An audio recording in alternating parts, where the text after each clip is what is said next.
తెలంగాణ రాష్ట్రంలోని అన్ని దేవాలయాలలో ఎలాంటి ఇబ్బంది జరగకుండా నిత్య పూజలు జరిగేలా చర్యలు తీసుకుంటున్నామని మంత్రి పొన్నం ప్రభాకర్ తెలిపారు. కరీంనగర్ జిల్లా చిగురుమామిడి మండలం సుందరగిరి శ్రీ వెంకటేశ్వర స్వామి బ్రహ్మోత్సవాల్లో భాగంగా నిర్వహించిన రథోత్సవంలో పాల్గొని స్వామివారిని మంత్రి దర్శించుకున్నారు. ఈ సందర్భంగా మంత్రి మాట్లాడుతూ సుందరగిరి మీశాల వెంకటేశ్వర స్వామి దేవాలయం ప్రత్యేకమైన దేవాలయమని అన్నారు. కాళేశ్వరంలో సరస్వతి పుష్కరాలు ప్రారంభమయ్యాయని, పుష్కరాలకు వచ్చే భక్తులకు అన్ని ఏర్పాట్లు చేశామన్నారు. భక్తులందరూ సరస్వతి పుష్కరాలు స్నానం చేయాలని విజ్ఞప్తి చేశారు. వ్యవసాయం బాగుంటే అన్ని రంగాలు బాగుంటాయని, రాష్ట్ర వ్యాప్తంగా సరిపడ వర్షాలు పడి రైతులందరూ పాడి పంటలతో సుభిష్టంగా ఉండాలని భగవంతుని కోరుకుంటున్నామని అన్నారు.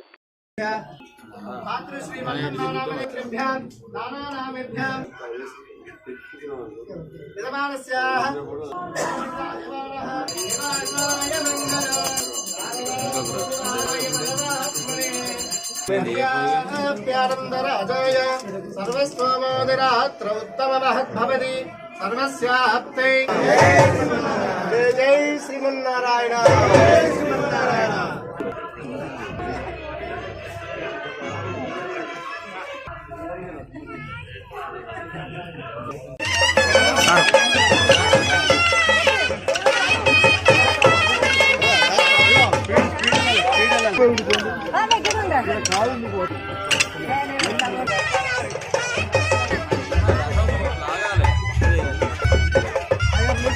బ్యాక్ జరగండి, బ్యాక్ జరగండి.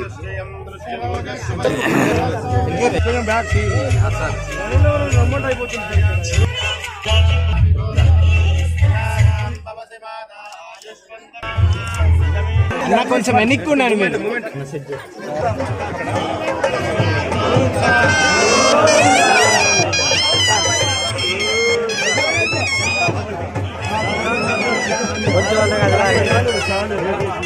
అంతే అంతే కొంచెం వెళ్ళద్దు.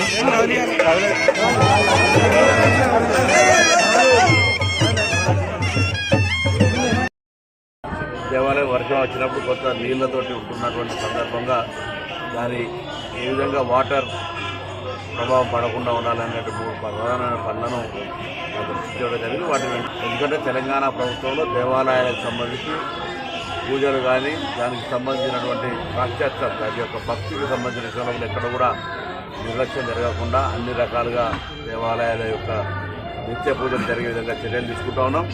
ఇప్పుడు కాళేశ్వరంలో సరస్వతి పుష్కరాలు కూడా ప్రారంభమైనాయి. అనేకమైనటువంటి మంచి ఏర్పాట్లు జరిగినాయి. భక్తులందరూ వచ్చి సరస్వతి పుష్కరాలు స్నానం చేయాలని విజ్ఞప్తి చేస్తున్నాం. అందుకు సంబంధించి బస్సులు ఏర్పాటు చేయడం జరిగింది. ముఖ్యంగా మహిళలు ఉచితంగానే బస్సు ప్రయాణం కూడా చేయవచ్చు. కాబట్టి సరస్వతి పుష్కరాలు మరి ముక్తేశ్వర స్వామి మన జిల్లాలోనే ఉమ్మడి జిల్లాలో ఉంది.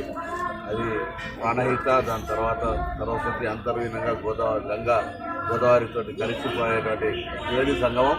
అక్కడ మరి స్నానం ఆచరించి ఆ ముక్తేశ్వర స్వామి శివక్షేత్రం దక్షిణాన్ని రాష్ట్ర వ్యాప్తంగా పుష్టిగా వర్షాలు పడి రైతులంతా సుఖ సంతోషాలతో ఉన్నట్టయితే రాష్ట్రం అంతా సుభిక్షంగా ఉండి అన్ని రంగాల్లో ముందుకు పోయేటువంటి అవకాశం ఉంటుంది. అందుకే వ్యవసాయానికి సంబంధించి అనేక ప్రాధాన్యత ఇస్తాను.